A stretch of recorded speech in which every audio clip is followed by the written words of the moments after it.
Go right to Vanessa Neumann, President, Asymmetrica, a dual citizen, U.S., Venezuela. She's been very involved in the Venezuelan situation. Vanessa, riots over the weekend, the Maduro security apparatus burning trucks with food and medicine supplies on it, trying to get over the bridge from Colombia. Then Maduro blaming the Colombians for this, throwing out their diplomats. He's dug in. Zero, hopefully, chance of the U.S. putting troops there or doing some sort of an invasion. Many of us vehemently opposed to that, don't want to get involved in that type of regime change. But Maduro dug in, and he's still got the military, and he's still got Caracas. What happens now? That out step by step. Let's parse that. Thanks for having me on. Let's parse that out step by step. First of all, what you saw was absolutely a crime against humanity.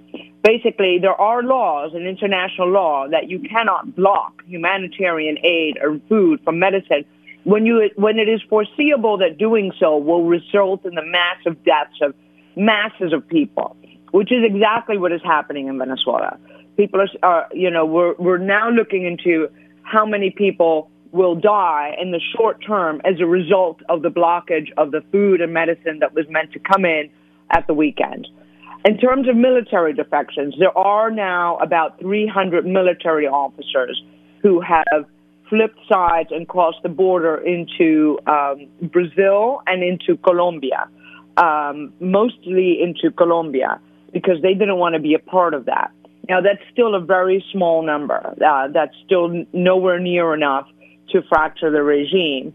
But they do bring things with them like intelligence, so they will be debriefed and say, hey, how are things? Where are other people? What do you think? What are the internal dynamics? That's just normal. That's always what happens in all of these scenarios. So what you're going to see is now Elliot Abrams went to the UN yesterday, and he said, I'm going to push for a resolution this week that the humanitarian aid has to be accepted because it violates even what Maduro did violates even UN laws. I mean, there's got to be a limit to the UN's tolerance of people not abiding by its own resolutions and laws. And in the meantime, the opposition of Juan Guaido, he has to re-enter the country probably today. His life is under threat, but he'll have to come back anyway to continue to lead.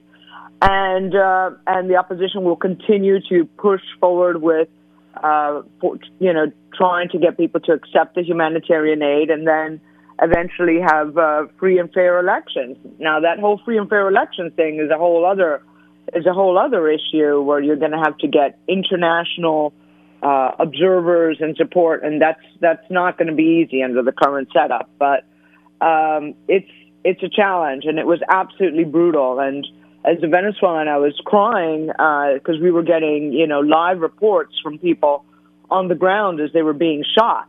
All for asking for food. So it's a horrible situation. And for the opposition, it's not the opposition anymore. It's now the legitimate government of Juan Guaido. It really helps reveal to the world what we're dealing with. That this is a brutal dictator who just doesn't care if his people die. It's beyond the pale. Seeing the scenes on Saturday and Sunday, Vanessa Neumann, of trucks trying to come over that bridge from Colombia with humanitarian aid, food and medicine being firebombed. It was an incredible scene. And, you were the precursor, the predictor of this, because you said that Maduro's hold on Caracas is the fact that he's controlling the limited food supply. So they have to go to him for the food boxes. And so that's why they wanted to keep the humanitarian aid out, because then people can get their foods from somewhere else. I mean, the whole thing is sickening beyond belief. But he's dug in. And so it's just a matter of now of cutting his funding off.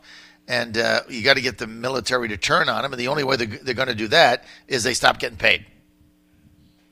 Well, exactly. They have to stop getting paid. I think that, our estimates with some friends of mine who've done a lot of work on cutting off the funding to ISIS, the financial war against ISIS, and also Hezbollah, and have vast experience in this, we think that only about 10% of their money has really been found and has been blocked. So, if you're a bad guy, you think, well, all right, I'll take a 10% loss, considering that 100% of my money is stolen anyway. Right. I'll take a 10% loss, and I'll stay in office.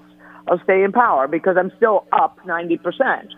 So the question is, we need to find that. The other thing is, and for that, Guaido needs to grow, empower his ambassadorships, and for them to be recognized by more and more countries. They have been recognized, but those countries like Peru did yesterday need to kick out Maduro's cronies, and that hurts because all of these guys have stolen so much money. They all have their kids, and like the premier boarding schools in the United States, in Switzerland, and like really expensive universities, fabulous apartments in Paris, and all of that. And they really live the life of Riley. And when those kids get, when they knock on the door and they say, listen, you're getting on a plane out of here, that hurts.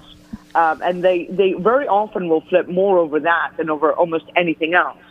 Don't forget, they're Latin Americans. So the sense of family, even if a sense of loyalty, decency to your compatriots doesn't kick in, to your family it will. So that's another thing.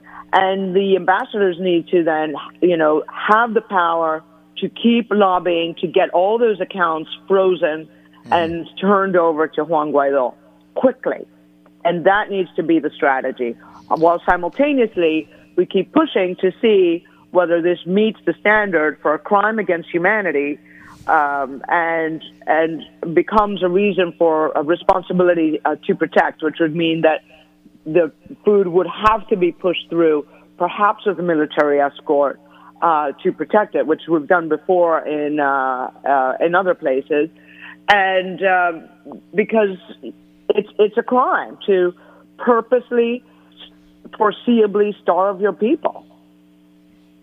Well, that is a strategy that you've laid out, and as you said, as long as he can control that's President Maduro, or whatever his name is, dictator Maduro, because he's not legitimately elected. He's not legit. He's just trying to control the food boxes. But that's a pretty good strategy. I'm going to time Vanessa. I got to run. Vanessa Neumann, Asymmetrica. You can follow her at what's your Twitter handle again? At Vanessa Neumann, right? At Vanessa Neumann, which is at VANESSANEUMANN. Thank you. You want to do that at Vanessa Neumann. Vanessa, thank you.